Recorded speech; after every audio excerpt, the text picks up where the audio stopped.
Willkommen zu dieser technischen Anleitung zum Dell Inspiron. Wir sind Kelatos Informática, Spezialisten für technische Reparaturen. Wir holen dein Gerät direkt bei dir zu Hause ab, führen eine kostenlose Diagnose durch und schicken dir einen Kostenvoranschlag, bevor wir reparieren.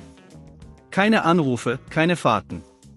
Wir befinden uns in der Calle Joaquín María López 26, Madrid. Bequem, transparent und professionell.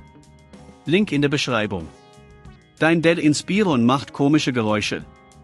Das kann verschiedene Ursachen haben, wie zum Beispiel Staubansammlungen oder defekte Komponenten. Wenn du das Problem nicht rechtzeitig behebst, kann es zu ernsthaften Schäden an deinem Gerät führen, was die Reparaturkosten deutlich erhöht. Für die Reparatur benötigst du einige Werkzeuge, einen Kreuzschraubendreher, einen flachen Schraubendreher, eine Zange und eventuell etwas Isolierband. Zunächst musst du das Gerät sicher öffnen. Stelle sicher, dass es ausgeschaltet und vom Stromnetz getrennt ist. Beginne an der Unterseite des Laptops und entferne die Schrauben mit dem Kreuzschraubendreher. Achte darauf, die Schrauben an einem sicheren Ort aufzubewahren. Wenn du das Gehäuse vorsichtig abhebst, sei aufmerksam, um keine Kabel zu beschädigen. Nun kannst du den defekten Komponenten lokalisieren. Höchstwahrscheinlich handelt es sich um den Lüfter oder die Festplatte.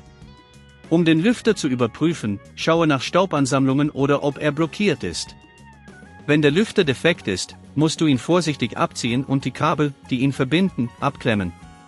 Achte darauf, keinen Druck auf benachbarte Komponenten auszuüben, um Schäden zu vermeiden. Setze den neuen Lüfter ein und schließe die Kabel wieder an.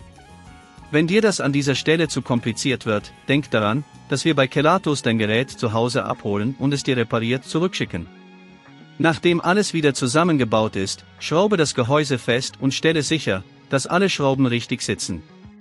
Überprüfe abschließend, ob das Gerät wieder ordnungsgemäß funktioniert und die Geräusche verschwunden sind.